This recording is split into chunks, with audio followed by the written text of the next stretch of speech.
ہم سب سیاسی جماعتوں سے واقف ہیں، لیکن سیاسی جماعت کہتے کسے ہیں؟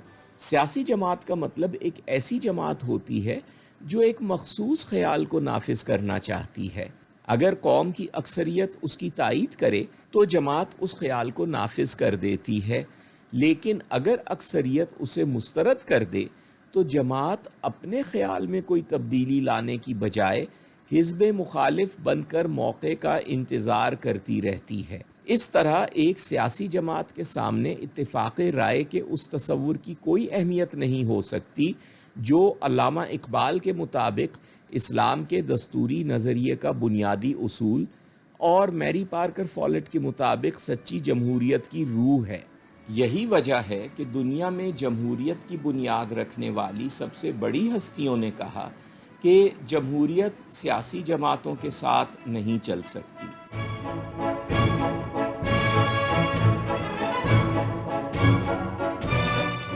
لیکن آگے بڑھنے سے پہلے مشورہ ہے کہ اگر آپ نے ابھی تک اس چینل کو سبسکرائب نہیں کیا ہے تو سبسکرائب کر کے نوٹیفیکیشن کا بٹن بھی دبائیے تاکہ آئندہ آنے والی ویڈیوز کی اطلاع آپ تک پہنچتی رہے۔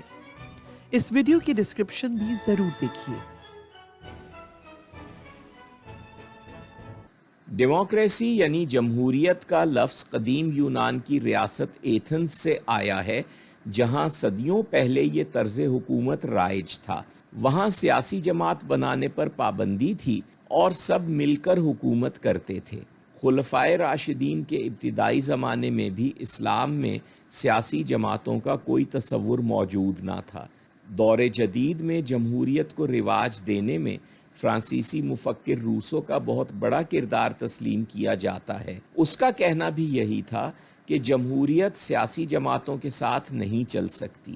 امریکہ کے بانی صدر جارج واشنگٹن نے بھی امریکیوں کو یہی پیغام دیا کہ کبھی سیاسی جماعتیں نہ بنائیں، اور قائد اعظم نے کہا، اسلام برابری، آزادی اور اخوت کا قائل ہے، مگر مغربی طرز کی جمہوریت یعنی اس جمہوری پارلیمانی نظام کا قائل نہیں ہے جس میں دستور کا بنیادی اصول سیاسی جماعت کی حکومت ہوتی ہے۔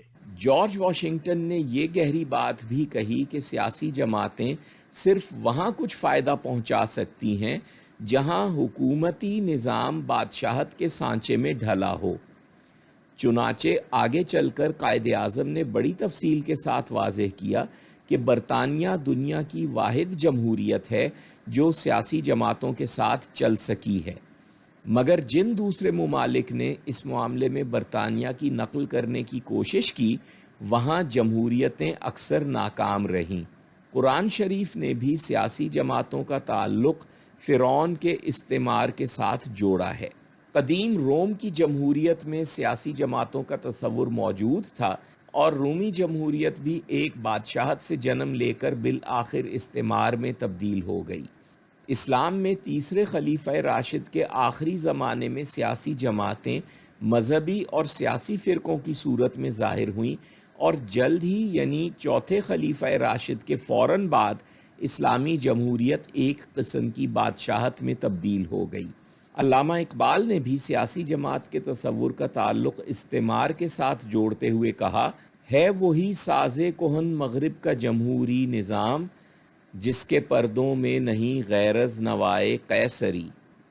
چنانچہ بہت سی ایسی شخصیات جن کی جمہوریت کے بارے میں رائے پر دنیا کی کئی قومیں اعتبار کر سکتی ہیں، اس بات پر متفق ہیں کہ سیاسی جماعتیں بادشاہت کی باقیات میں سے ہیں۔ سیاسی جماعتوں کا جمہوریت کے ساتھ کوئی تعلق نہیں ہے، بلکہ ایک جمہوری ملک میں سیاسی جماعت بنانا ایسا ہی ہے جیسے ایک موٹر کار کے آگے شاندار گھوڑے لگا دیے جائیں اور سمجھا جائے کہ ان کی وجہ سے کار تیز چلے گی، کیونکہ ان گھوڑوں کی وجہ سے شاہی رتھ بھی ہمیشہ بڑی اچھی طرح چلتا رہا ہے۔ چونکہ سچی جمہوریت کی اصل روح اتفاق رائے کا تصور ہے اور سیاسی جماعتوں کا وجود اس تصور کو ختم کر دیتا ہے،